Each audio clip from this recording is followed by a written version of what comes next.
Bismillahirrahmanirrahim. Assalamualaikum warahmatullahi wabarakatuh. Alhamdulillahirabbil alamin wa asyhadu an la ilaha illallah wahdahu la syarikalah wa asyhadu anna Muhammadan abduhu wa rasuluh. Allahumma shalli wa sallim ala nabiyyina Muhammad wa ala alihi wa sahbihi wa man ihtada bihadihi wastanna bisunnatihi ila yaumiddin, amma ba'd. Jamaah rahimani wa rahimakumullah. Kita lanjutkan kajian Bulughul Maram insyaallah taala. Pada pertemuan kali ini akan kita bahas apa-apa yang berkaitan dengan hukum bagi seorang wanita yang mandi junub dalam keadaan rambutnya terikat. Apakah dia harus melepaskan ikatan rambutnya atau tidak harus? Inilah yang akan kita bahas pada pertemuan kali ini. Qala al-mu'allif rahimahullahu ta'ala wa an Ummi Salamah radhiyallahu anha qalat, dan dari Ummu Salamah radhiyallahu anha beliau berkata, qultu ya Rasulullah inni imra'atun ashuddu sya'ra ra'si. Aku berkata kepada Rasulullah sallallahu alaihi wasallam, wahai Rasulullah, sesungguhnya aku adalah seorang wanita yang terbiasa mengikat rambut kepala.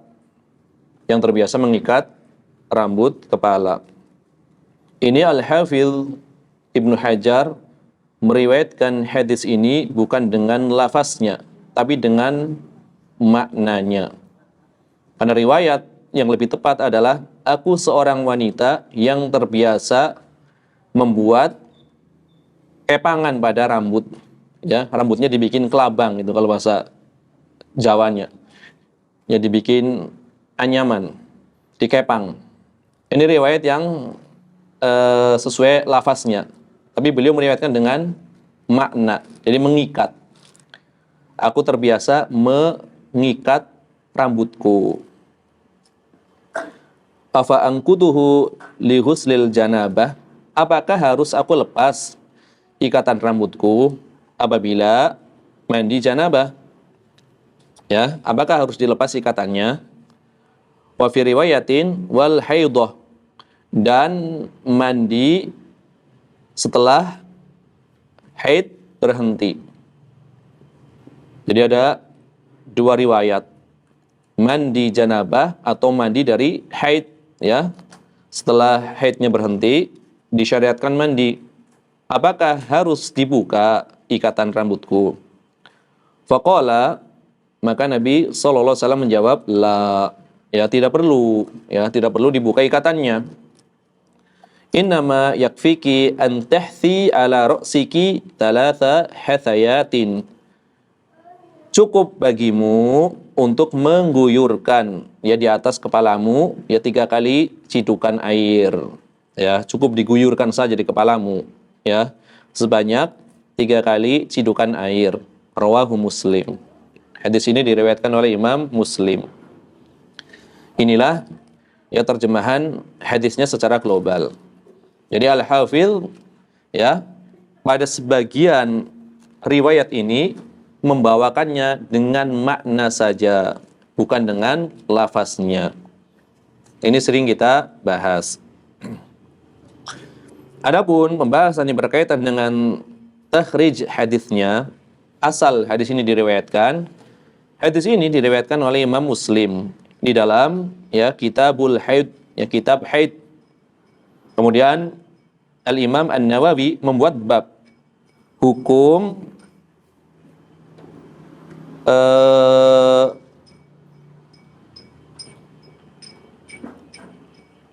kepangan atau kelabang atau anyaman rambut seorang wanita yang mandi junub, ya.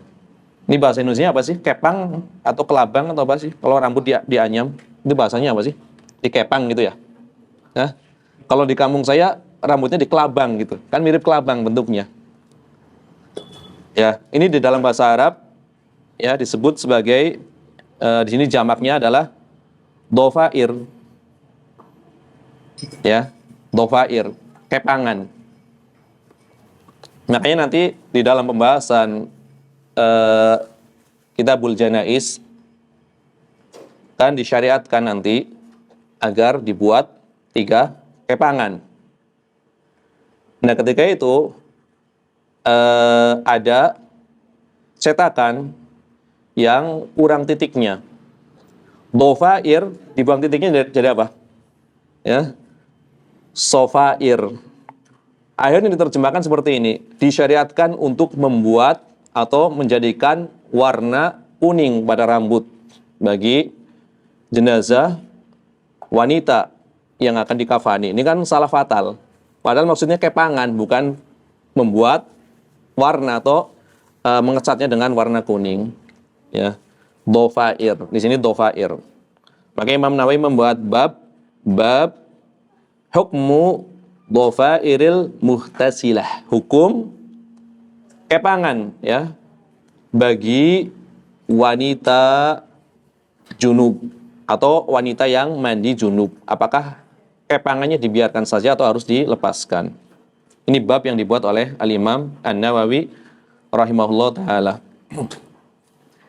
Ini ya, hadis ini diriwayatkan dari jalur Sufyan bin Uyainah, dari Ayyub bin Musa, dari Sa'id bin Abi Sa'id Al-Maqburi, ya.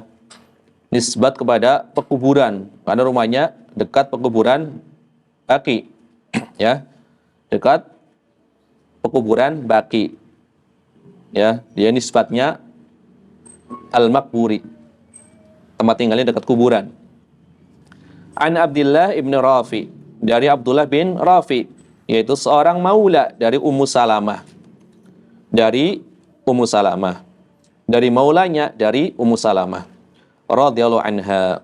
Ya, Ummu Salamah mengatakan, aku berkata, yaitu kepada Rasulullah sallallahu alaihi wasallam, ya Rasulullah, wahai Rasulullah, inni imra'atun asyuddu dhafra ra'si. Nah, di sini pakai dhafra. Kalau Al-Hafidz tadi membawakan ya sya'ra ra'si. Di sini apa? Dhafra ra'si. Aku seorang wanita yang biasa mengepang rambut. Nah, gitu. Membuat anyaman pada rambut. Bukan sekedar ikatan, tapi ikatan yang dikepang. Afa angkuduhu li ghuslil janabah? Apakah aku harus melepas kepangan tersebut ya apabila mandi janabah? Qala, maka Nabi menjawab, la, tidak perlu. Innama yakfiki an tahthi ala ra'siki thalatha hathayatin. Cukup bagi kamu mengguyurkan di atas kepalamu 3 kali cidukan air. Tsumma tufidina alaiki alma'a fatadhurina. Kemudian setelah itu guyurkan ya seluruh air ke badanmu ya, sehingga engkau bersuci, sehingga engkau sempurna di dalam mandi. Ya gitu, diratakan. Ya, setelah diguyur rambutnya 3 kali guyuran, kemudian siramkan air tersebut ke seluruh badanmu sehingga engkau mandi dengan sempurna, sehingga engkau telah bersuci. Ini riwayat asalnya. Jadi lafaznya ya asyuddu dhafra ra'si. Ya, biasa membuat ya kepang pada rambut, bukan sekedar ikatan. Berarti Al-Hafidz ya sekali lagi meriwayatkan hadis ini hanya dengan makna saja. Kemudian di dalam riwayat Muslim yang tadi diisyaratkan oleh Al-Hafidz Ibnu Hajar, ini ada jalur lain, yaitu dari Al-Imam Abdurrazzaq ya. Abdurrazzaq As-Sun'ani ya, syekh dari Al-Imam Ahmad bin Hambal, penulis kitab Musannaf Abdur Razzaq, ya. Kitab yang mengumpulkan riwayat, baik riwayat yang marfu maupun riwayat mauquf. Banyak di situ disebutkan fatwa para sahabat, fikihnya para sahabat. Dua musannaf yang terkenal, Musannaf Abdur Razzaq sama Musannaf Ibni Abi Syaibah. Yang satu syekhnya Imam Ahmad bin Hambal, yang satu syekhnya Al-Imam Muslim dan Al-Imam Al-Bukhari. Abdur Razzaq meriwayatkan dari Sufyan Ats-Tsauri dari Ayyub, kemudian menyebutkan hadisnya. Di dalam redaksi hadis tersebut dikatakan afa anquduhu lil haidah wal janabah. Ada tambahan. Apakah aku harus melepaskan ikatan rambutku apabila mandi dari haid dan janabah? Nah, berarti ada tambahan, mandi dari haid. Qala, maka Nabi menjawab, la, tidak perlu. Nah, disinilah para ulama nanti berselisih. Riwayat yang ada tambahan ini, yaitu mandi dari haid. Karena nanti ada dua hukum yang dibedakan oleh para ulama. Keadaan orang atau seorang wanita yang mengikat rambut kepalanya, keadaan mandi haid itu dibedakan dengan keadaan mandi junub. Maka riwayat ini nanti ada faidahnya. Bagi yang apa? Bagi yang mensahihkan. Yang mendhaifkan pun nanti ada faidahnya. Jadi fikihnya berbeda disebabkan karena diantaranya adalah karena perbedaan menghukumi sahih atau dhaifnya riwayat ini. Ya. Oleh karenanya, menyikap riwayat ini yang ada tambahan, apakah aku membuka ikatan rambutku dari haid dan junub, yaitu mandi dari haid dan mandi junub, maka Al-Imam Ibnul Qayyim, Imam Ibnul Qayyim mengomentari riwayat ini. Riwayat dari siapa tadi? Abdur Razzaq, ya, dari Sufyan Ats-Tsauri. Kata Imam Ibnul Qayyim, dikatakan bi annaha ghairu mahfuzah. Riwayat ini tidak mahfuz. Berarti apa? Berarti tidak sahih, berarti dhaif, ya. Karena ada hadis yang mahfuz, ada hadis yang syadz. Kemudian pendapat Imam Ibnul Qayyim yang menyatakan tambahan riwayat mandi dari haid ini adalah riwayat yang dhaif, ini diikuti oleh Syekh Al-Albani rahimahullah ta'ala, yang beliau tuangkan di dalam kitab beliau, ya, yang banyak dijadikan rujukan oleh para penuntut ilmu. Kitab apa? Irwaul Ghalil. Nah, ini takhrij hadis dari kitab Manarus Sabil, ya, kitab fikih madhab Hambali. Beliau mengikuti pendapat ini, ya, sepakat dengan Imam Ibnul Qayyim. Tambahan, apakah dari mandi haid perlu dibuka ikatan rambutku? Ini adalah tambahan yang dhaif, ya. Kemudian ternyata yang meriwayatkan dari Sufyan Ats-Tsauri bukan hanya Abdur Razzaq, ya. Yang meriwayatkan dari Sufyan Ats-Tsauri bukan hanya Abdur Razzaq. Adapun riwayat yang seperti tadi yang diriwayatkan oleh Abdur Razzaq adalah riwayat menyendiri dengan lafaz seperti ini. Karena rawi yang lain diantaranya adalah Yazid bin Harun, ya. Kemudian Sufyan bin Uyainah, kemudian Rauh Ibnul Qasim. Mereka meriwayatkan pula dari Ayyub bin Musa, tadi rawi yang kita sebut di awal, ya. Maka keterangannya dikatakan wa dzalika li tafarrudi Abdur Razzaq biha 'anits Tsauri. Kenapa riwayat ini dikatakan riwayat yang dhaif? Karena menyendirinya, ya, Al-Imam Abdur Razzaq meriwayatkan dari Sufyan Ats-Tsauri, ya. Padahal yang meriwayatkan dari Sufyan Ats-Tsauri bukan hanya dia, di antaranya siapa tadi? Yazid bin Harun. Kemudian yang lain dari jalur yang lain, di antara Sufyan bin Uyainah, kemudian Rauh Ibnul Qasim juga meriwayatkan dari Ayub bin Musa. Tetapi tidak ada yang menyebutkan satupun dari mereka ya lafaz atau tambahan al-haidah, yaitu dari haid, tidak ada. Maka Imam Ibnul Qayyim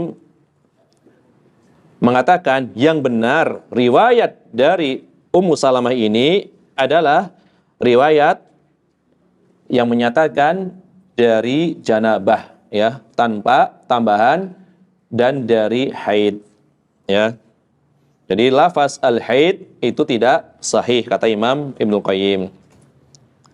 Kemudian yang menguatkan hal tersebut tadi dikatakan Ibnu Uyainah, itu Sufyan bin Uyainah, kemudian Rauh Ibnul Qasim meriwayatkan dari Ayub ya. Kemudian di sini di sini hanya menyebutkan dari janabah. Ternyata yang meriwayatkan dari Sufyan Ats-Tsauri pun berselisih riwayatnya. Kalau tadi yang meriwayatkan dari Sufyan Ats-Tsauri yaitu Abdul Razak ada tambahan haid. Ternyata yang meriwayatkan pula dari Sufyan Ats-Tsauri meriwayatkan yang berbeda dengan yang diriwayatkan oleh Abdul Razak ya.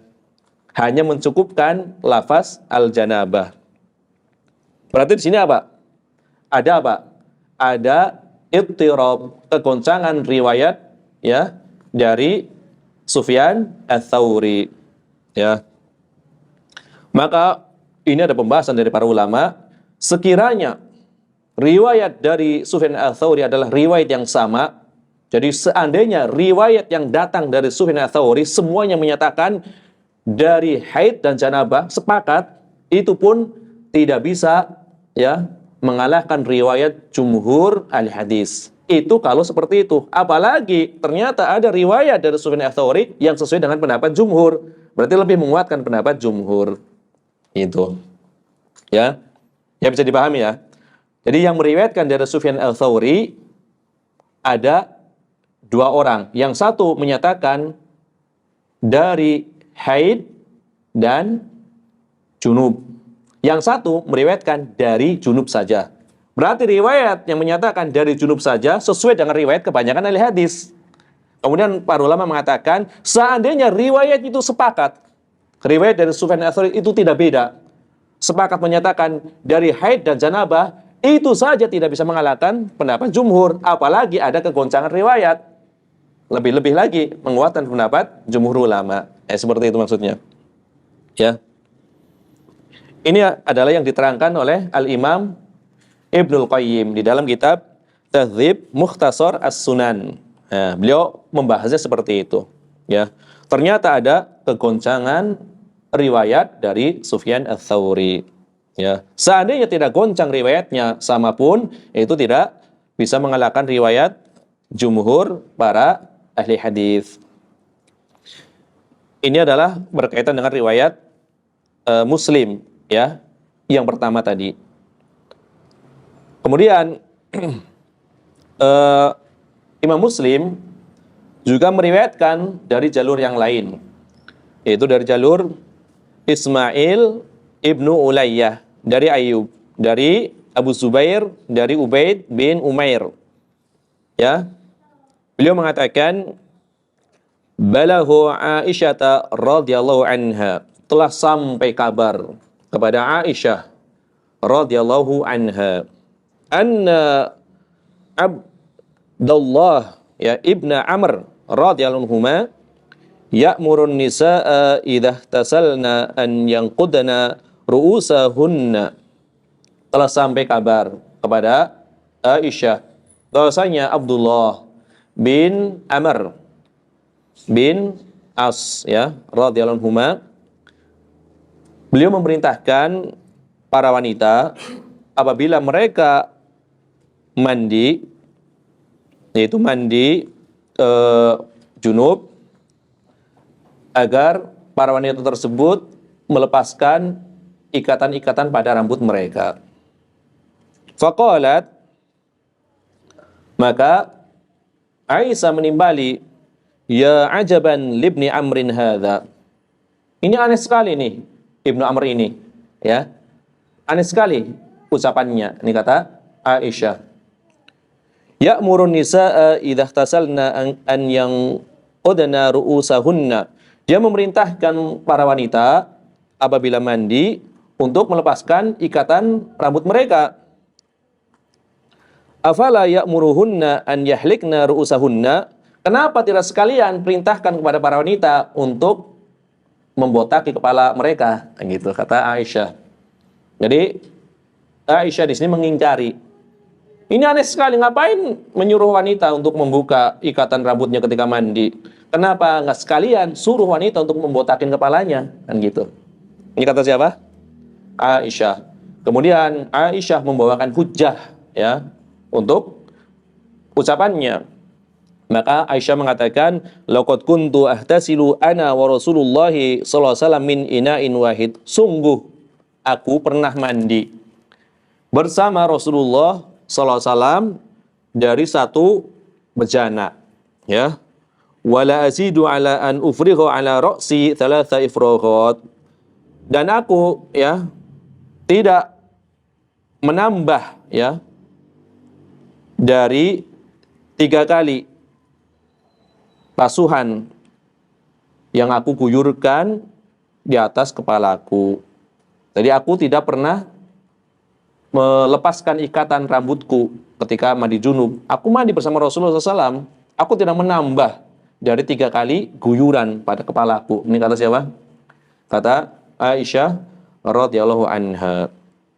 Berarti menunjukkan apa di sini? Riwayat ini, riwayat Aisyah ini menunjukkan tidak perlu bagi seorang wanita yang mandi junub untuk membuka ikatan rambutnya.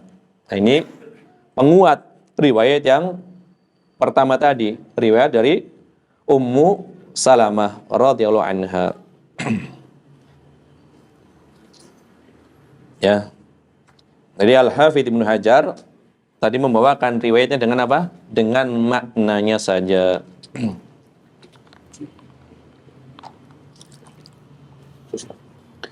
Adapun pelajaran-pelajaran yang bisa diambil dari hadis ini, hadis Ummu Salamah ini yang diriwayatkan oleh Imam Muslim ini sebagai dalil bahwasanya tidak wajib bagi wanita yang mandi janabah ataupun haid untuk melepas ikatan rambutnya. Ini tidak wajib, ya.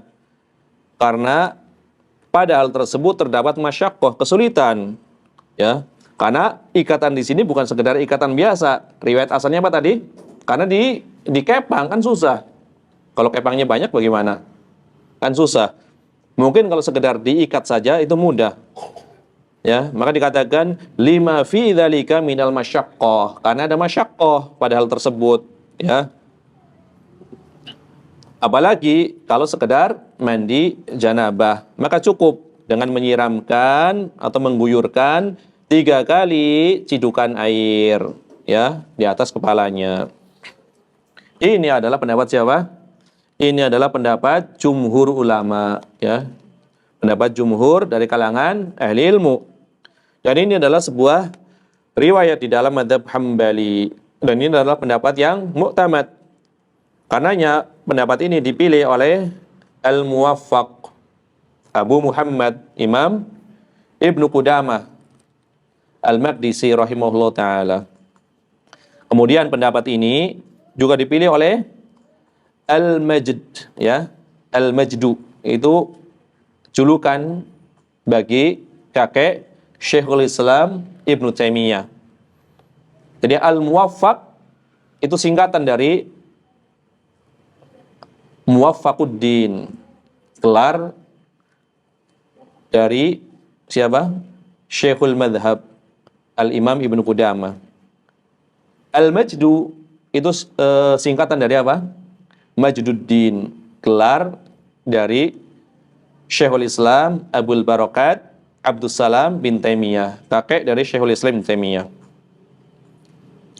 Di sini 2 orang, ya, yang dijadikan sebagai rujukan mazhab Hambali memilih pendapat ini, pendapat jumhur ulama, tidak wajib bagi wanita yang mandi junub untuk membuka apa? ikatan rambutnya. Adapun nanti haid ada pembahasan ini, kita pembahasan junub dulu. Ya. Padahal kesepakatan dua orang ini adalah yang dijadikan sebagai pendapat resmi di dalam mazhab Hambali. Kalau dua orang ini sepakat. Ya, ini di masa atau di era pertengahan. Mazhab Hambali dibagi menjadi 3. Mutaqaddimin, kemudian pertengahan, kemudian mutakhirin. Jadi kedudukan beliau Al-Muwaffaq Ibnu Qudamah dengan Al-Majdu Ibnu Taimiyah itu sebagaimana kedudukan Al-Imam An-Nawawi dan Al-Imam Ar-Rafi'i di dalam mazhab Syafi'i. Kalau Rafi'i dan Nawawi bersepakat, itu adalah mazhab. Maka demikian pula apabila Al-Muwaffaq dan Al-Majdu bersepakat, maka itu adalah mazhab. Kalau mereka berselisih, maka pendapat yang dikuatkan di dalam mazhab Hambali adalah pendapat Imam Ibnu Qudamah. Kalau di dalam mazhab Syafi'i adalah pendapat Imam Nawawi. Kemudian di sini Asy-Syarih, pensyarah, yaitu Abdurrahman bin Qudamah, yaitu keponakan dari Al-Imam Ibnu Qudamah, juga menguatkan pendapat paman beliau. Ya. Jadi ada istilah. Kalau di dalam kitab fikih itu ada istilah. Qala syarih. Pensyarah mengatakan, enggak disebut namanya. Dalam kitab fikih mazhab Hambali yang dimaksud adalah Abdurrahman bin Qudamah. Ya. Ibnu Qudamah yang kedua. Karena di dalam mazhab Hambali ada 3 Ibnu Qudamah yang terkenal. Ibnu Qudamah yang pertama adalah penulis kitab Al-Mughni, yaitu sang paman ini. Kemudian Ibnu Qudamah yang kedua yang terkenal adalah yang dijuluki dengan Asy-Syarih, pensyarah. Karena beliau punya kitab Asy-Syarhul Kabir, syarah dari kitab Al-Mughni. Kemudian Ibnu Qudamah yang ketiga adalah anaknya, anak dari Asy-Syarih, yaitu Ahmad bin Qudamah, penulis kitab Mukhtasar Minhajul Qasidin. Nah, Ibnu Qudamah yang ketiga. Paman, keponakan, kemudian cucu ponakan. Semuanya disebut Ibnu Qudamah. Bagian ketukar. Dikiranya penulis kitab Mukhtasar Minhajul Qasidin adalah penulis Al-Mughni. Beda masa.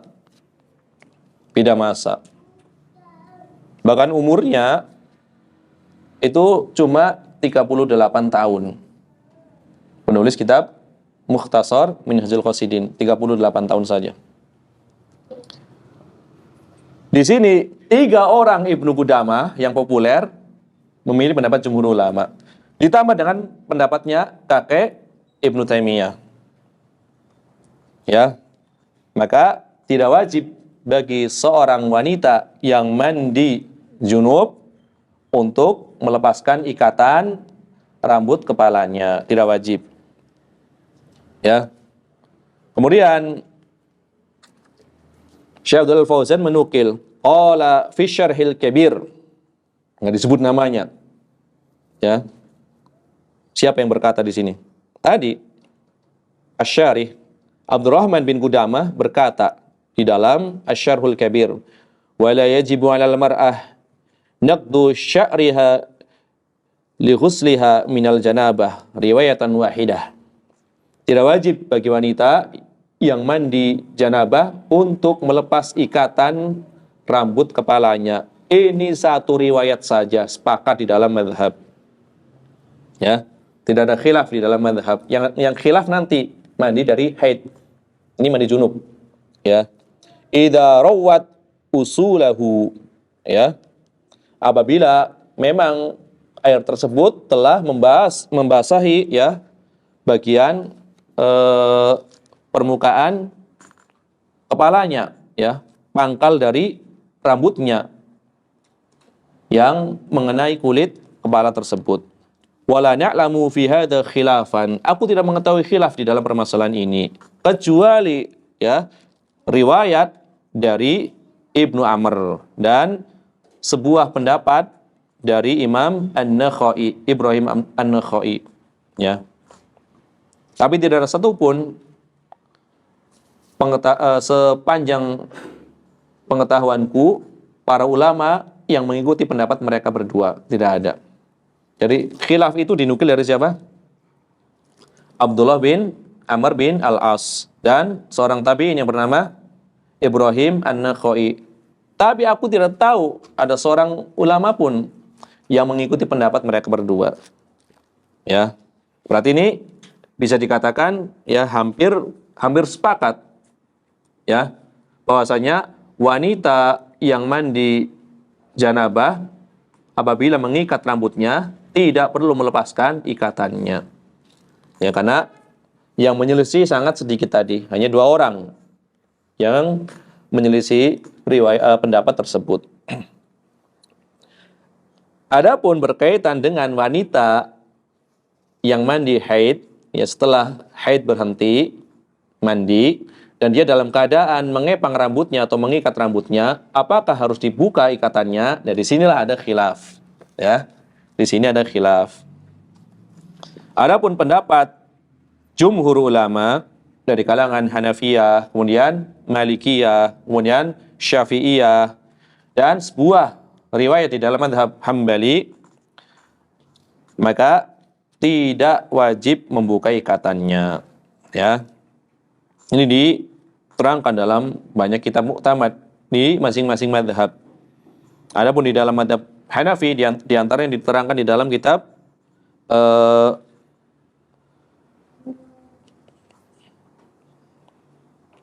di dalam mazhab Maliki, di antaranya di dalam kitab Hasyiyah Ad-Dusuki. Nah, kitab mazhab Maliki. Ini kayaknya baru dengar nih kitab ini. Hasyiyah Ad-Dusuki. Sebuah catatan ya bagi syarah kabir. Jadi Asy-Syarhul Kabir itu sangat banyak. Di dalam mazhab Syafi'i ada Asy-Syarhul Kabir. Nama lainnya adalah Al-Aziz Syarhul Wajiz. Penulisnya adalah Al-Imam Ar-Rafi'i. Mensyarah kitab Al-Wajiz karya Imam Al-Ghazali. Syarah besar. Di dalam mazhab Hambali juga ada Asy-Syarhul Kabir. Ya, yang ditulis oleh Abdurrahman bin Qudamah. Syarah dari kitab Al-Muqni. Ya, syarah dari kitab Al-Muqni. Di dalam mazhab Maliki juga ada Asy-Syarhul Kabir. Ya, syarah dari kitab Mukhtasar Khalil. Ya. Asy-Syarhul Kabir ala Mukhtasar Khalil yang ditulis oleh Imam Ad-Dirdir. Ya. Al-Imam Ad-Dirdir. Ini syarah yang sangat bagus. Syarah ini diberikan komentar oleh Al-Imam Ad-Dusuki. Maka ditulislah kitab Hasyiyah Ad-Dusuki ala Asy-Syarhil Kabir. Syarah Mukhtasar Khalil. Karya Imam Ad-Dirdir. Gitu. Ya, Imam Ad-Dirdir. Imam Ad-Dirdir ini sering dijadikan rujukan oleh orang-orang Syafi'iyah, yaitu kitab Aqidah Asy'ariyahnya, kan sama Aqidah Asy'ariyah. Jadi kitab yang sering dibaca adalah kitabnya Asy-Syaikh Ad-Dirdir, ulama dari Mesir. Ya. Jadi pendapat muktamad mutakhirin Malikiyah itu diambil dari kitab beliau. Kitab Mukhtasar dari Mukhtasar Khalil. Mukhtasar Khalil diringkas lagi maksudnya dengan nama kitab Aqrabul Masalik. Ya. Aqrabul Masalik ila madhabi al-Imam Malik. Li Syaikh Ad-Dirdir. Ya. Aneh namanya Ad-Dirdir, dengar. Ya, kalau di Libya sering disebut Syekh Ad-Dirdir. Karena kan rata-rata dosen syariah, dosen fikih kan bermadzhab Maliki. Jadi tidak wajib. Ini adalah pendapat apa? Jumhur ulama. Wanita mandi haid tidak wajib membuka ikatan rambutnya. Pendapat kedua, wajib membuka ikatan rambutnya. Ini adalah pendapat yang masyhur di dalam mazhab Hambali. Pendapat yang muktamad di dalam mazhab Hambali. Berarti ada dua riwayat di dalam madhab Hambali. Riwayat yang tadi pertama sepakat dengan pendapat jumhur ulama. Riwayat yang mu'tamad adalah wajib dibuka, ya, ikatannya. Ini adalah pendapat yang resmi di dalam madhab Hambali. Dan ini adalah pendapat siapa? Madhab Zahiriyah. Ya, pendapat madhab Zahiri.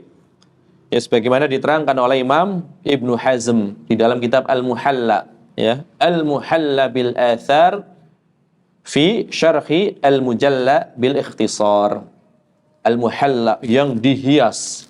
Al-Muhalla bil Athar yang dihias dengan riwayat kitabnya. Kemudian sebagian Malikiyah juga memiliki atau memilih pendapat ini wajib. Kemudian di antara para muhakkik, ahli tahqiq, peneliti mutakhirin, di antara Imam Ibnul Qayyim Al-Jauziyah memilih pendapat ini pula. Ya. Diterangkan di dalam kitab Taghdzib Mukhtasar Sunan. Ya.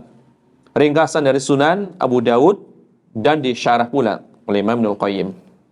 Taghdzib Mukhtasar Sunan. Beliau banyak membahas ilmu hadis dari sisi riwayat di dalam kitab beliau.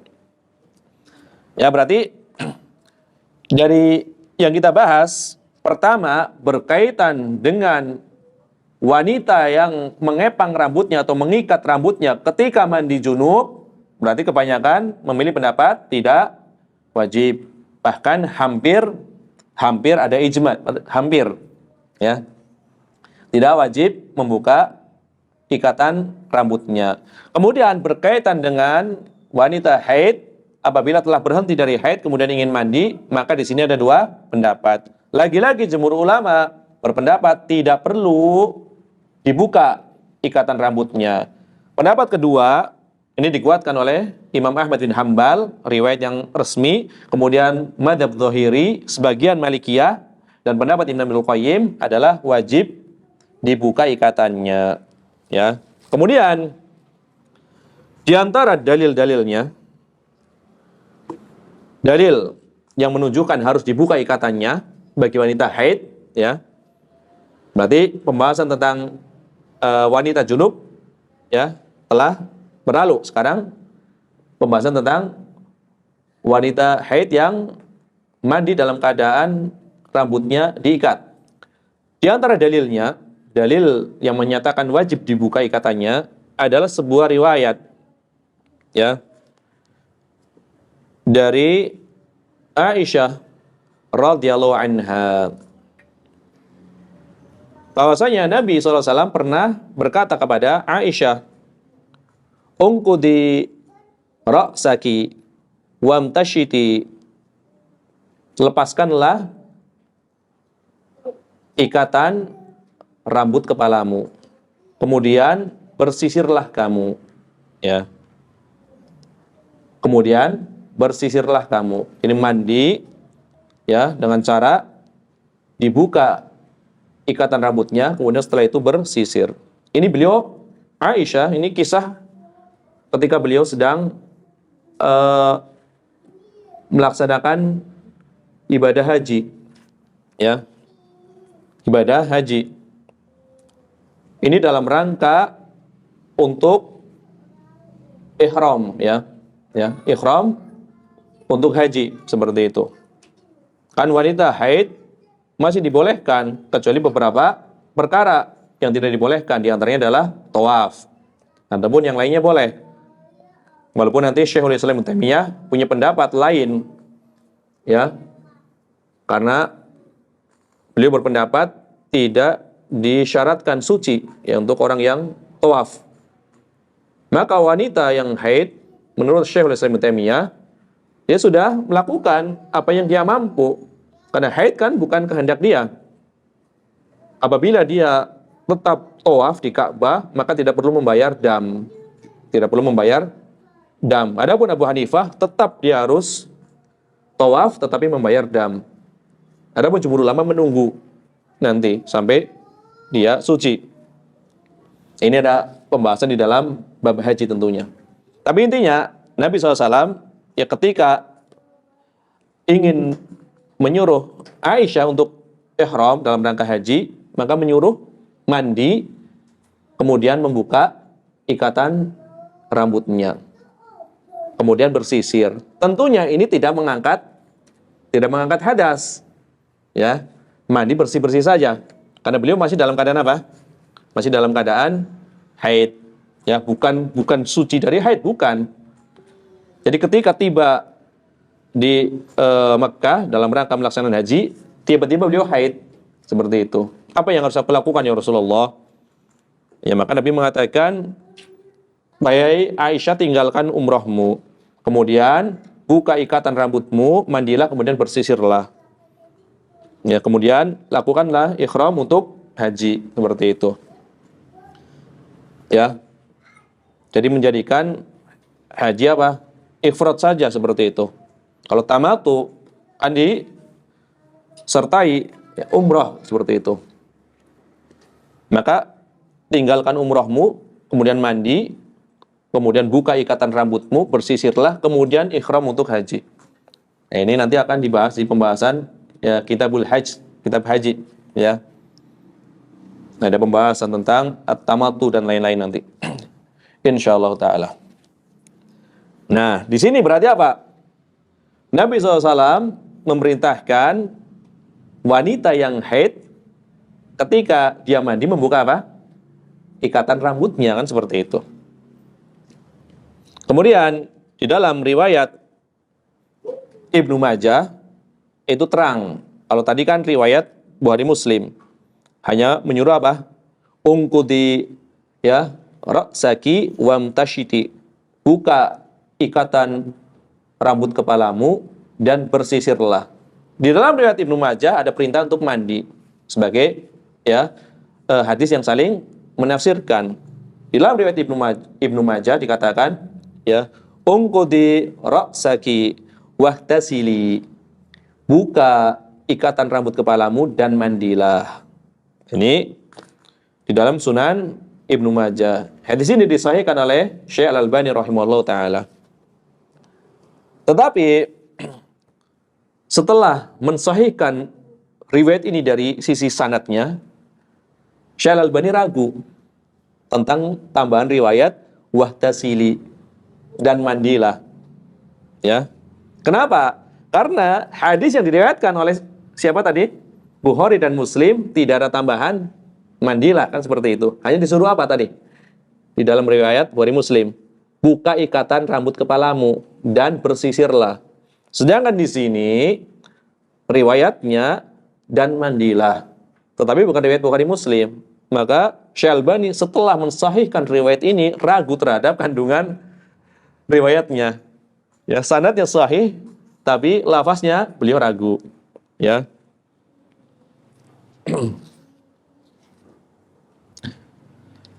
Dan hadis ini kata Syekh Abdullah Al-Fauzan, meskipun yang dikaitkan dengan mandi bagi wanita yang ihram, tetapi perintah di sini, perintah mandi di sini, ini bukan perintah mandi dalam rangka mengangkat hadas, ya. Karena kan hadasnya belum bisa terangkat sampai dia berhenti dari apa? Sampai dia berhenti dari haid, ya.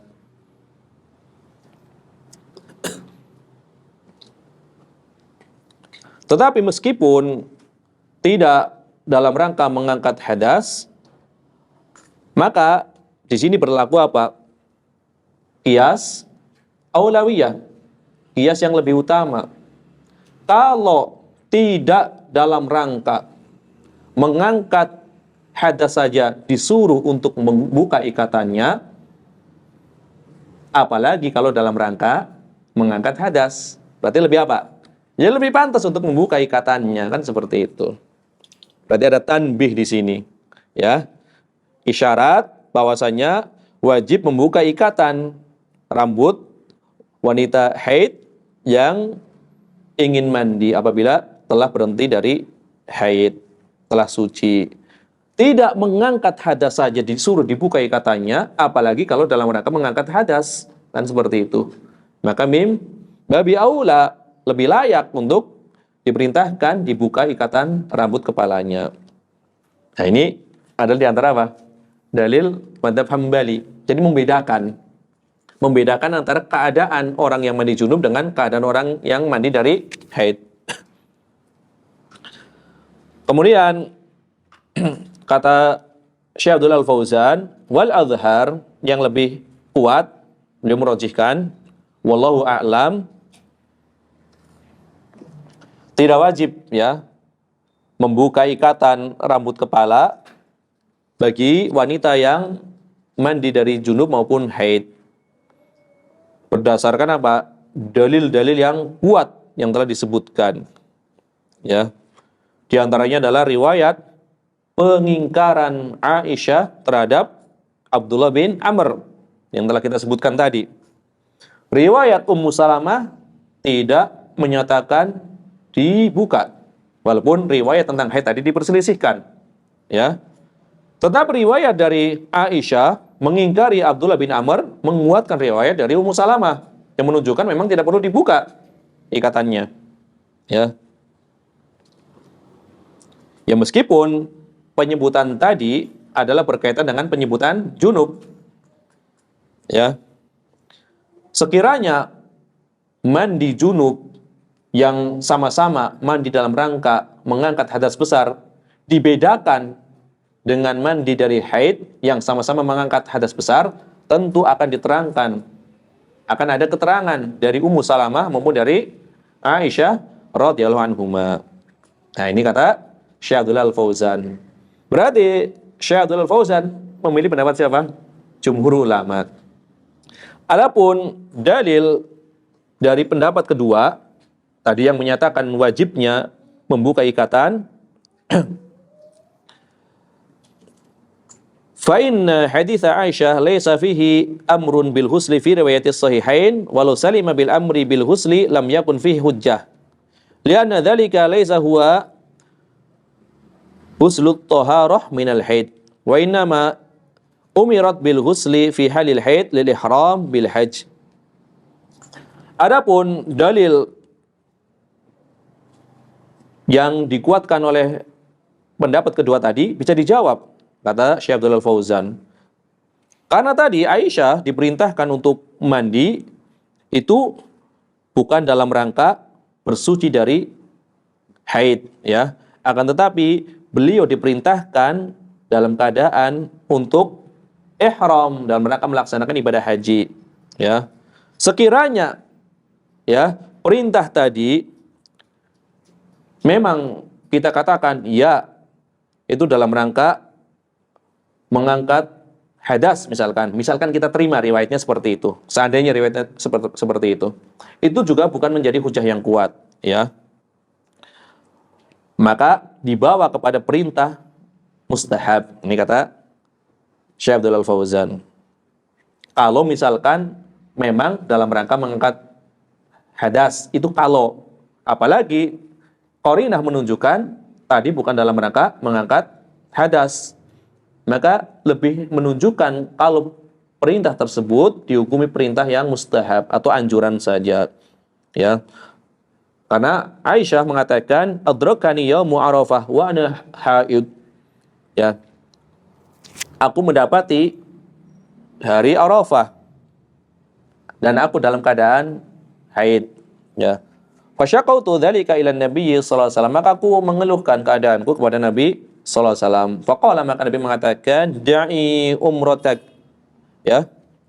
Da'i umrataki, tinggalkan umrahmu, wangkudi ra'saki, lepaskan ikatan rambut kepalamu, wamtashiti, dan bersisirlah, ya. Berarti di sini dibawa kepada makna perintah itu adalah perintah mustahab, menggabungkan dalil-dalil yang telah disebutkan. Nah, adapun bagi yang memilih pendapat tetap diharuskan untuk membuka ikatan rambut kepalanya apabila dia mandi haid, karena di sini ada hikmah, ya. Kenapa dibedakan keadaan orang yang janabah dengan keadaan orang yang haid, ya? Maka hikmahnya diantaranya adalah annal asla wujubu naqdi sya'ri liyatahaqqaqa wusulul ma'i ila ma yajibu wasluhu fa'ufiya anhu fi ghuslil janabah atau fi ghuslil janabah li'annahu yakthuru fayashukku dhalika fihi bi khilafil haid fal ghalib annahu fi syahri marrah fala masyaqqata fi naqdihi fayabqa ala muqtadal asli wa huwa al-wujub wallahu ta'ala a'lam. Di antara hikmahnya, kenapa dibedakan sih? Madzhab Hambali memberikan hikmah. Kenapa dibedakan keadaan orang yang mandi junub dengan keadaan orang yang haid? Kenapa ketika mandi junub itu tidak diharuskan membuka ikatan rambutnya, sedangkan ketika mandi haid itu harus dibuka ikatan rambutnya? Karena hukum asalnya menurut madzhab Hambali, ini sebenarnya hukum asal orang yang mandi besar, mandi dari mengangkat hadas besar, itu hukum asalnya adalah membuka ikatan rambut kepalanya. Kenapa? Agar yakin ya sampainya air kepada seluruh anggota badan, yaitu diantaranya adalah permukaan kepala atau kulit kepala. Itu hukum asalnya seperti itu. Ya, akan tetapi khusus untuk mandi janabah itu dimaafkan ya dari membuka ikatan tersebut. Kenapa? Karena umumnya junub itu adalah keadaan yang sering berulang, ya, sering berulang. Ini jam habis subuh ya junub misalkan kan, ya waktu duha junub lagi misalkan, ya kemudian setelah duhur junub lagi. Ini masyakko kalau ya membuka ikatannya terus menerus karena keadaannya sering berulang.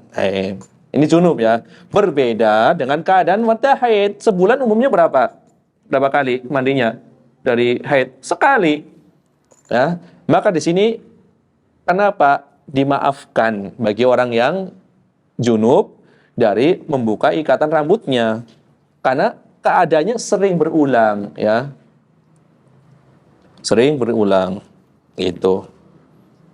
Jadi banyak ya suatu perkara yang dipalingkan dari hukum asalnya. Sebagai contoh, ini contoh. Di dalam mazhab Syafi'i, ini kucing aslinya najis atau suci? Ya, aslinya najis itu sebenarnya kucing. Cuma karena masyakkoh, karena dia sering ya berkeliling di sekitar manusia ya bolak-balik keluar masuk karena masyakkoh, maka dimaafkan sehingga dihukumi sebagai hewan yang suci. Hukum asalnya seperti anjing seperti itu. Karena ada masyakkoh ya. Karena kucing adalah hewan yang senantiasa berada di sekitar kalian, maka dikatakan tidak najis. Jadi ada beberapa keadaan yang memang apabila dirasa menyulitkan, maka itu biasanya dipalingkan dari hukum asalnya. Sebagaimana tadi, ya, junub itu keadaan yang sering berulang. Kalau setiap junub harus membuka ikatannya, ya mengepang rambutnya junub lagi, mengepang rambutnya junub lagi, susah. Ya, mengepangnya saja lama kan seperti itu. Ya, maka ini dibedakan hukumnya ya. Jadi dalam mazhab Hambali pendapat Mu'tamad dibedakan. Adapun mazhab jumhur ulama sama saja ya, hanya anjuran ya. Dua-duanya itu hanya anjuran. Wallahu taala alam ya. Berarti jelas ya pembahasan tentang ini ya. Jadi amannya apa? Hah? Ya disesuaikan saja, nggak apa-apa. Kalau masalah aman nggak aman, repot nanti semuanya dibawa ke masalah amannya semua, ya. Karena hukum tidak hanya amannya saja. Makanya sampai ada yang mengatakan, ada kaidah mengatakan, kenapa hukumnya makruh keluar dari khilaf? Kata Syekh Utsaimin ini dikomentari, ya. Kalau setiap perkara itu dihukumi makruh hanya gara-gara agar keluar dari perselisihan, betapa banyak nanti perkara yang dihukumi makruh. Ya. Kan seperti itu. Ini makruh, kenapa? Keluar dari perselisihan. Ini apa? Makruh, keluar dari perselisihan, seperti itu. Ya. Maka di sini juga seperti itu. Di dalam permasalahan ini juga seperti itu. Memang amannya kalau rambut kepalanya ikatannya dibuka itu aman, jelas. Ya disepakati sesuai dengan syariat, seperti itu. Disepakati. Tetapi apabila tidak dibuka, nanti menyelisihi menurut pendapat ulama yang lainnya, karena melanggar suatu yang wajib, kan seperti itu. Itu kalau memang sama sekali tidak tahu pendalilan sama sekali, orang awam yang tidak punya dasar dalil sama sekali memang bisa seperti itu. Tapi kalau sudah misalkan sampai suatu keterangan dari para ulama, ya, istidlal, pendalilan dari para ulama, maka tidak harus seperti itu, tidak harus, yang penting aman, tidak harus seperti itu.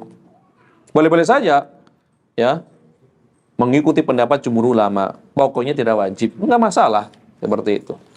Jadi tidak setiap perkara gara-gara ingin keluar dari khilaf, itulah yang ditempuh. Tidak setiap perkara harus seperti itu. Kalau perkaranya seperti itu, nanti repot, betapa banyak, ya, orang yang melakukan sesuatu disebabkan kenapa? Keluar dari khilaf.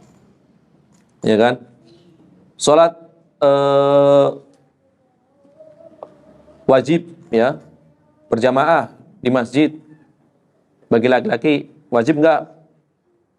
Harus di masjid biar keluar dari khilaf. Misalkan seperti itu. Misalkan perkaranya adalah dikaitkan dengan keluar dari khilaf. Karena ada yang mengatakan wajib, bahkan ada yang mengatakan syarat sah. Maka kenapa di masjid? Keluar dari khilaf. Nggak harus berpendapat dengan keluar dari khilaf. Bisa aja dengan pendapat yang lain, kan seperti itu. Ya, bisa saja dengan pendapat yang lainnya. Jadi tidak selamanya dikaitkan dengan apa? Keluar dari perselisihan. Kemudian pembahasan berikutnya, hadis berikutnya adalah yang berkaitan dengan diharamkannya, ya, wanita yang haid ataupun orang yang junub untuk berdiam di dalam masjid. Judulnya. Ya, pengharaman bagi wanita yang haid ataupun orang yang junub secara umum untuk berdiam di masjid. Wa an Aisyah radhiyallahu anha qalat, dan dari Aisyah radhiyallahu anha beliau berkata, qala Rasulullah sallallahu alaihi wasallam, Rasulullah sallallahu alaihi wasallam bersabda, inni la uhillul masjida li haidin wala junubin. Aku tidak menghalalkan, tidak memperbolehkan, ya, bagi orang yang haid ataupun orang yang junub untuk masuk ke dalam masjid. Tidak aku perbolehkan masjid bagi orang yang haid dan orang yang junub. Tidak diperbolehkan. Ini kata Nabi sallallahu alaihi wasallam. Rawahu Abu Dawud. Hadis ini diriwayatkan oleh Imam Abu Dawud. Wa shahahahu Ibnu Khuzaimah, dan disahihkan oleh Imam Ibnu Khuzaimah. Imam Abu Dawud yang meriwayatkan hadis ini di dalam, ya, kitab At-Thaharah. Babnya adalah al-junub yadkhulul masjid. Seorang yang junub masuk ke dalam masjid. Ini bab yang dibawakan oleh Imam Abu Dawud. Demikian pula Imam Ibnu Khuzaimah memasukkan hadis ini di dalam kitab sahih beliau dari jalan atau jalur Abdul Wahid Ibni Ziyad Sana al-Aflat telah menceritakan kepadaku. Sana haddatsana maknanya, ya, singkatan. Sana maknanya adalah haddatsana, telah menceritakan kepadaku. Al-Aflat Ibnu Khalifah. Al-Aflat Ibnu Khalifah telah menceritakan kepada kami. Qala, dia berkata, haddatsatni Jasrah bintu Dijajah. Jasrah bintu Dijajah. Ini pakai kasroh, ya, bukan Dajajah. Kalau Dajajah apa? Hah? Dajajah apa? Artinya apa Dajajah? Hah? Antum belajar Druzuluh dajajah artinya apa? Hah? Hah? Kebalik. Ah, kalau ayam jago dikun. Iya. Ini bukan dajajah tapi ini dijajah. Bukan dijajah Belanda, bukan dijajah Kasroh. Ntar dijajah. Hadis ini berasal dari seorang wanita yang bernama Jasrah bintu Dijajah, bukan Dajajah, Dijajah. Jasrah berkata, Sami'tu Aisyah radhiyallahu anha taqul, aku pernah mendengar Aisyah radhiyallahu anha berkata, Ja'a Rasulullah sallallahu alaihi wasallam wa wujuhu buyuti ashabihi syari'atun fil masjid. Rasulullah sallallahu alaihi wasallam mendatangi masjid dan beliau ketika itu melihat rumah-rumah para sahabat itu pintunya dekat dan mengarah ke masjid. Pintunya terbuka dan dekat serta mengarah ke masjid. Jadi rumahnya di samping masjid, tapi pintunya menghadap ke arah masjid. Itu. Banyak banyak para sahabat yang rumahnya di dekat masjid, pintunya menghadap ke arah masjid. Jadi mudah untuk masuk langsung ke dalam masjid. Rasulullah datang, melihat pemandangan seperti ini, maka Rasulullah SAW merasa tidak nyaman. Faqala, maka Nabi mengatakan, wajjihu hadhil buyut anil masjid. Ini pindahkan pintu-pintu ini, biar jangan menghadap langsung ke masjid. Posisinya jangan ke arah masjid. Ya, kata Nabi sallallahu alaihi wasallam. Summa dakhala an-nabiyyu sallallahu alaihi wasallam wa lam yasnal qaum syai'a. Kemudian setelah beberapa waktu berlalu, Nabi masuk lagi ke masjid, masih belum dirubah. Ya. Jadi para sahabat masih belum merubah keadaan rumahnya dengan pintu yang seperti itu. Tentunya para sahabat punya harapan, roja'an tanzila fihim rukhsah. Barangkali nanti ada rukhsah, ada keringanan, turun wahyu yang menyatakan ada keringanan, tidak mengapa, yang penting ditutup misalkan. Jadi belum dirubah posisinya. Ya.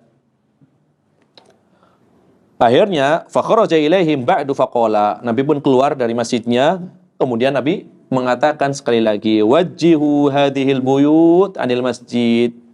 Pindahkan posisi pintu-pintu rumah ini, jauhkan dari masjid, ya.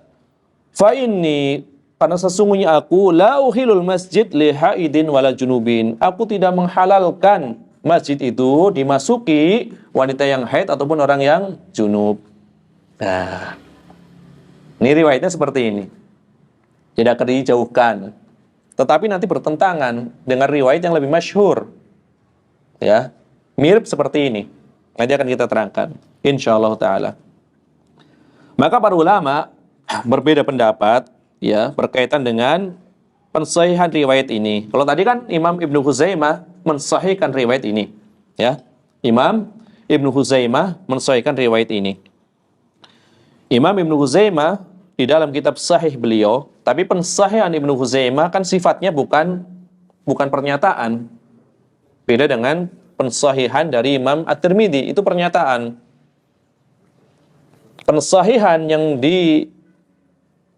dilakukan oleh Imam At-Tirmidzi itu tegas. Hadis ini sahih, hadis ini hasan, tegas. Adapun Imam Ibnu Huzaimah tidak. Tapi apa? Hanya sifatnya adalah otomatis. Kenapa? Hadis ini ada di dalam kitab Sahih Ibnu Huzaimah. Berarti zahirnya Imam Ibnu Huzaimah mensahihkannya. Walaupun ternyata banyak yang dhaif. Itu maksud kalau dikatakan disahihkan oleh Imam Ibnu Huzaimah, bukan pernyataan, tapi ada di dalam kitab Sahih Ibnu Huzaimah, meskipun kadang dhaif, ya. Terkadang riwayatnya riwayat yang dhaif. Berarti Imam Ibnu Huzaimah sebagaimana dinukil oleh Al-Hafidz Ibnu Hajar mensahihkan riwayat ini. Kemudian Imam Ibnul Qattan menghasankan riwayat ini. Kalau hasan berarti di bawah Sahih berarti ada rawinya yang ada satu perkara yang menyebabkan derajatnya turun dari sahih menjadi hasan, tetapi masih bisa diamalkan. Ya, hasan termasuk hadis yang bagus untuk diamalkan. Imam Ibnu Qattan menghasankan riwayat ini. Ini para ulama besar. Imam Az-Zailai juga menghasankan riwayat ini. Imam Az-Zailai Al-Hanafi. Ya, harus kenal nih para ahli hadis. Majelis laki-laki harus kenal ahli hadis kan gitu. Al-Imam Az-Zailai Al-Hanafi. Ya. Di antara pelopor ulama dalam rangka mentakhrij hadis fikih. Nah, Imam Az-Zailai Al-Hanafi ini. Berarti madhab Hanafi bukan kering dalil, kaya akan dalil. Bukti ini Imam Az-Zailai mentakhrij hadis dari kitab fikih. Ya. Nama kitab beliau apa? Ini dijadikan rujukan pula oleh Syekh Al-Albani, termasuk menginspirasi Syekh Al-Albani untuk mentakhrij hadis-hadis dalam madhab Hambali. Seluruh madhab kitab fikihnya ada takhrij hadisnya. Hanafi ada Zailai, Nasburoya. Syafi'i ada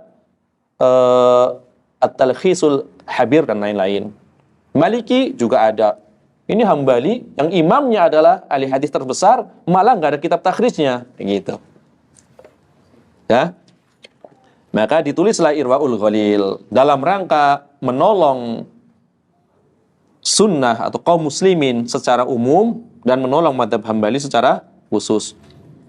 Ya, Imam Az-Zailai menghasankan riwayat ini. Kemudian Imam Asy-Syaukani mensahihkan.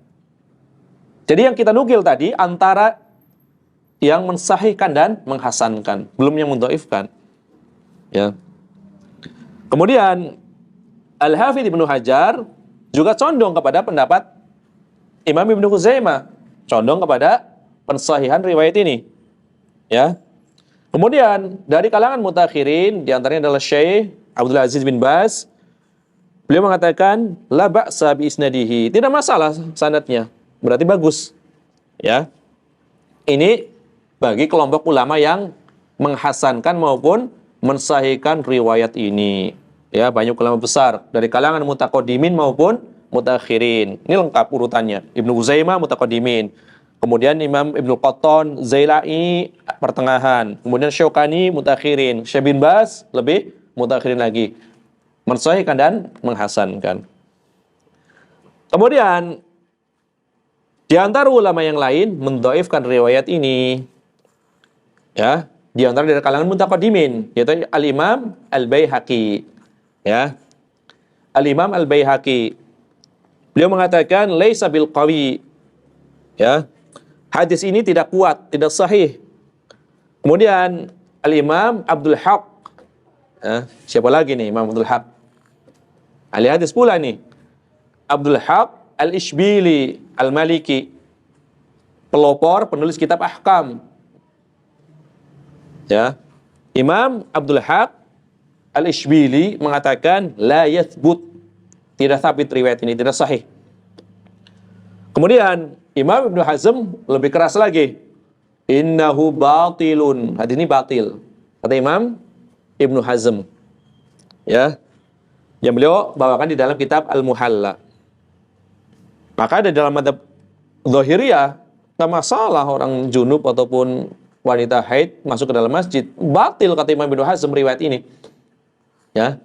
Kata Imam Ibnu Hazm riwayatnya adalah riwayat yang batil. Beliau sebutkan di dalam kitab Al-Muhalla. Kenapa dikatakan riwayat ini dhaif bagi ulama yang mendhaifkan? Karena kan hadis tadi ini bermuara pada seorang wanita tadi yang bernama siapa? Jasrah bin pintu dijajah. Ya. Di sini Imam Al-Bukhari berkomentar tentang wanita ini. Inda Jasrah ajaib. Riwayat-riwayat yang dibawakan oleh Jasrah wanita ini itu banyak keanehan, banyak keajaiban, riwayat-riwayat yang aneh. Ya. Wa hadza yufidu tad'ifaha. Maka pernyataan Imam Al-Bukhari riwayatnya Jasr ini banyak riwayat yang ajaib, yang aneh-aneh gitu. Ini maksudnya apa? Maksudnya doif, kata Imam Al-Bukhari. Ya. Kemudian Imam Ad-Darqutni mengatakan, yuk tabaru bihadithiha.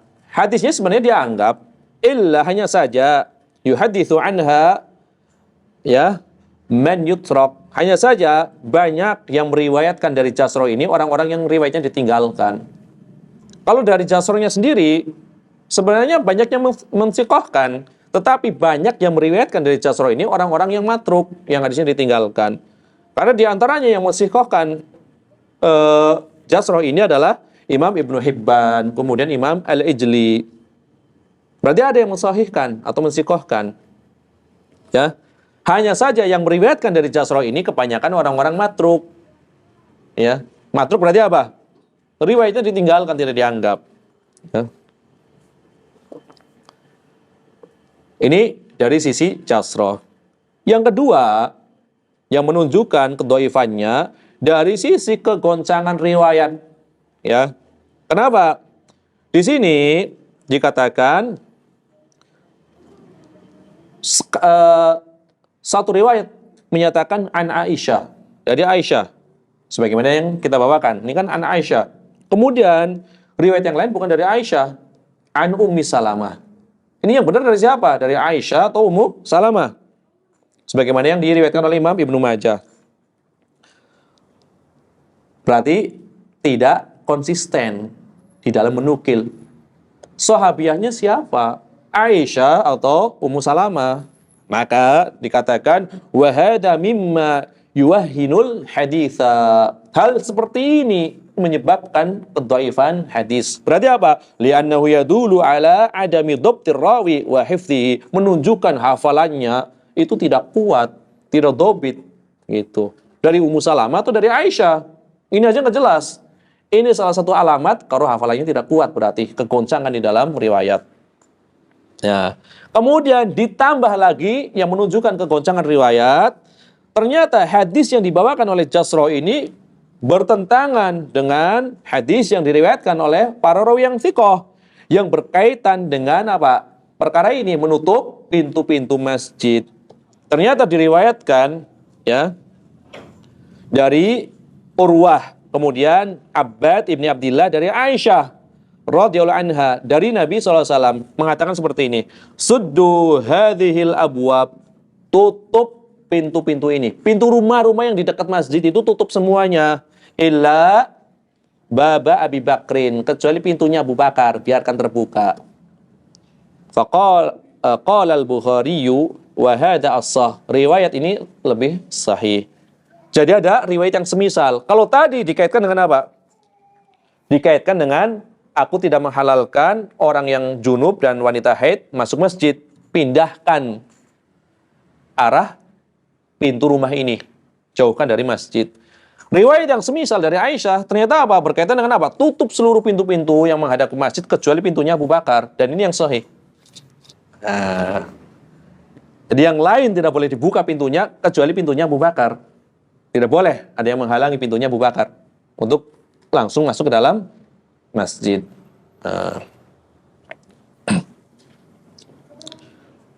Ya, berarti di sini ada banyak apa? Banyak alasan ya bagi ulama yang mendhaifkan hadis ini. Alasannya banyak seperti itu.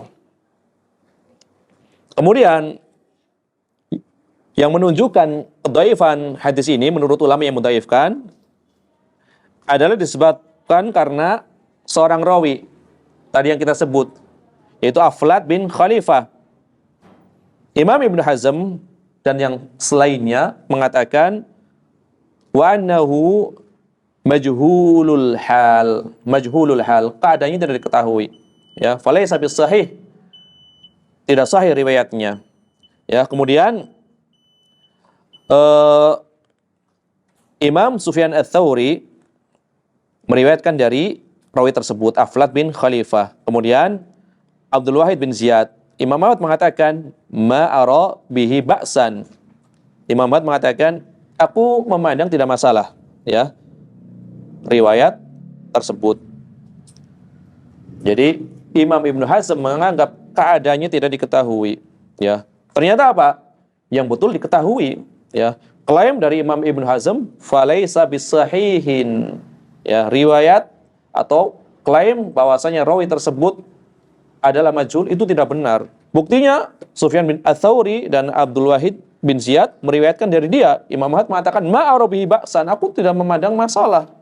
Aku tidak mempermasalahkan riwayat darinya. Kemudian Imam Abu Hatim Ar-Razi pernah ditanya, syekhun, dia seorang syekh, berarti dhaif, ya. Kemudian Imam Al-Bukhari mengatakan ana Usaimah min Jasrah, ya, binti Dajajah. Dikatakan dari Imam Al-Bukhari bahwasanya dia mendengar dari Jasrah pintu Dijajah, ya, bukan Dajajah, Dijajah. Ya. Ya, nanti kita lanjutkan insyaallah taala ya setelah salat zuhur. Nanti kita bahas tentang fiqhul hadisnya. Sedikit komentar para ulama, kemudian fiqhul hadis, ya. Biar agak lebih berwarna. Sekali-kali panjang membahas sanadnya. Ntar kalau udah pusing, kurangi membahas sanadnya, kan gitu. Subhanakallahumma wa bihamdika asyhadu an la ilaha illa anta astaghfiruka wa atubu ilaik. Walhamdulillahirabbil alamin. Assalamualaikum warahmatullahi wabarakatuh.